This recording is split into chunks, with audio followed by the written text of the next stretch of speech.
live from CIS26 here in St. Lucia today. Right now, we are sitting with Karline Purcell, Deputy CEO of IMA Grenada.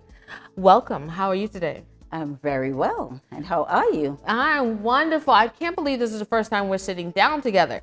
So tell me how you got involved in this business, in this industry. What can I say? It's my passion for excitement, maybe. Fair enough. Yes, actually, I had no previous knowledge or industry sort of experience. I was never in banking or any of those things where people would naturally pivot from for this industry. Actually, I worked with telco for 10 years. Okay.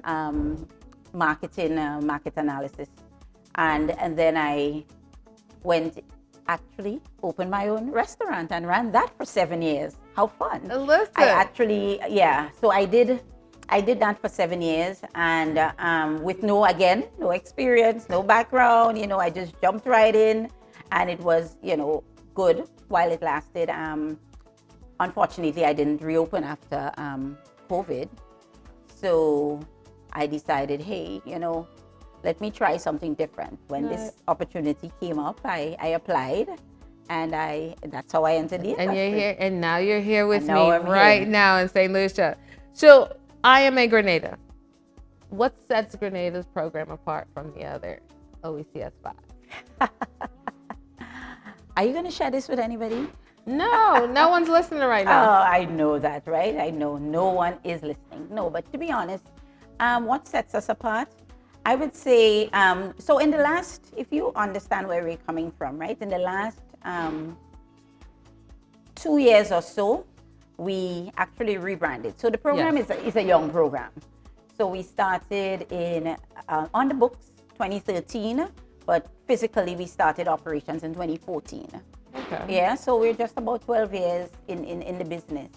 However, we, were building out the program over that period of time, and quite a lot of learnings since then. One of the things we gravitated to, and it forced us to go online, was during COVID period, we were able to pivot and be able to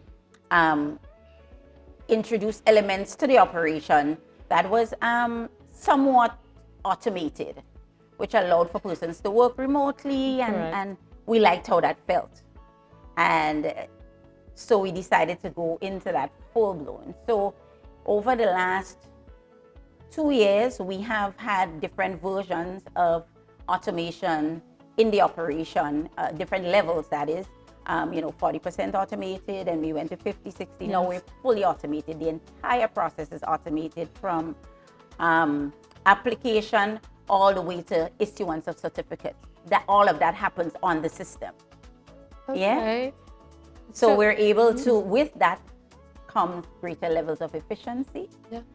Because we're able to process at a faster pace, not necessarily not doing, some of the administrative stuff that generally would take a little bit longer to do if you were doing them manually or doing manual systems. We having that automated from the uploading of your information set for the applications all the way through, and knowing where things are in the process instantly all the time. Anytime you can check, you can see where it's at in the process. So that gives us that ability to be able to give better feedback to our clients on a constant basis. So automated, but still efficient. Still very efficient. As a matter of fact, it has helped with our efficiency. Nice. So we were able to pull data quite quickly, and we were able to come back. Amazing. So investment migration is at a real inflection point. How is IMA Grenada actively shaping the industry for the better, whether through innovation, client access, policy engagement, or an overall experience? Yeah, so I would say on all fronts, we're tackling this. Like I said earlier, on the innovation, automation element, we're doing a lot of work there. Actually, we have our good friend Ari. If you go onto our website, I've seen Ari. You know Ari, right? I She'll do give know you all Ari. good information, so you're able to interact and engage with an AI platform. Yes. Having her give you useful information about the program. So on that end, innovation, on the automation end, as I said, the process is automated all the way through to reporting.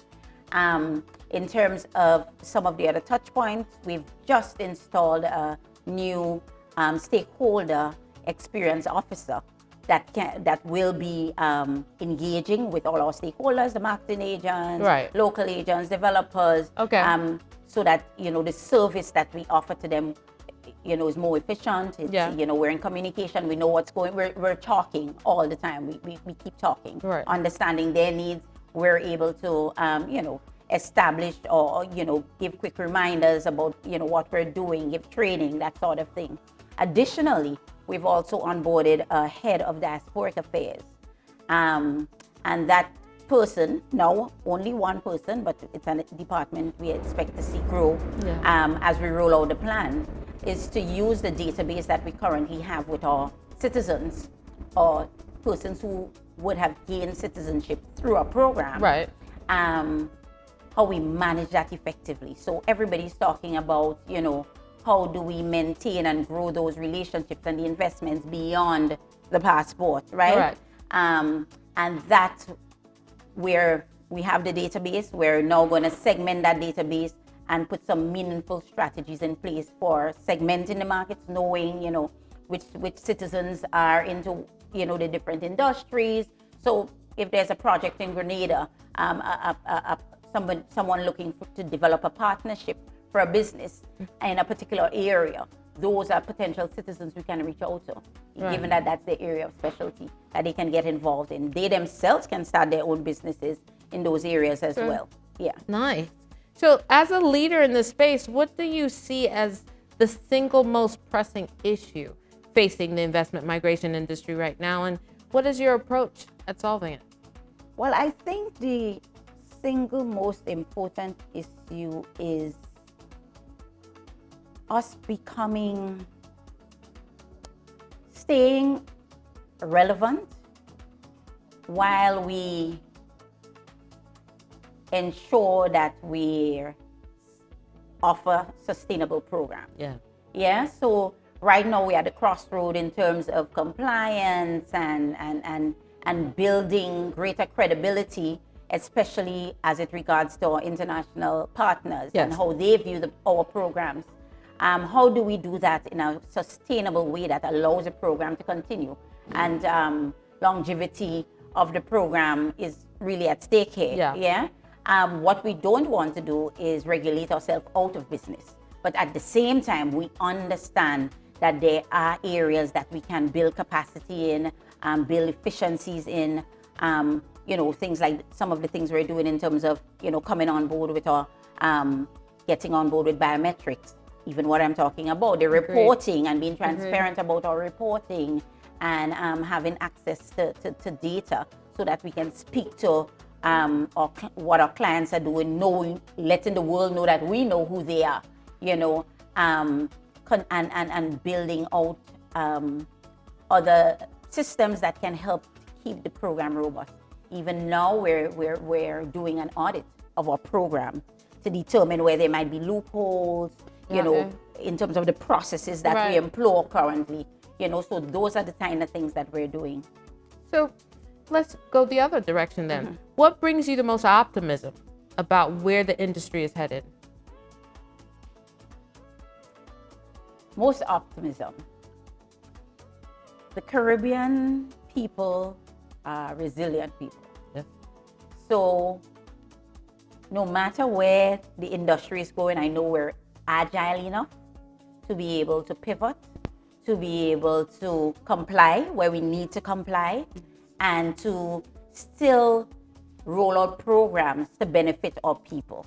At the end of the day, the reason all of our small islands with very limited natural resources, small populations, got into this industry was so that we can attract foreign direct investment that we so need in the development of our island states, and so that the people of our countries can have a dignified life and can build and develop and grow as a nation, So I believe that, no matter where this is going, that I think I'm optimistic that too, we shall overcome, and we'll be able to have a program, maybe in a different format, but we'll be resilient enough to be able to withstand what's coming down the pipeline.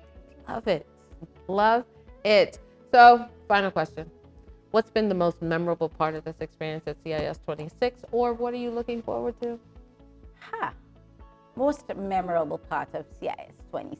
Let me see. I think I'm always happy to meet with the players in the market. Yeah. All of our DD providers or agents, and also just hearing from a policy perspective from the prime ministers and a deputy prime minister of St. Lucia was very, very engaging and held nothing back. No, not at all. And saying some of the things we feel, and we're not always able to say, because they sit in a place that we don't sit, in terms of they're the ones that get to drive the policies, right?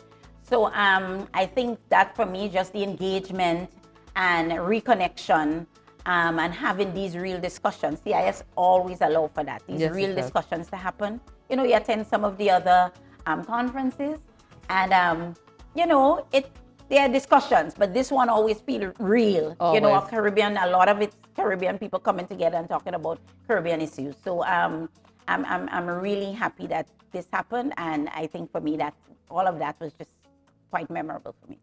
Well, that's all I have, and thank you for joining me.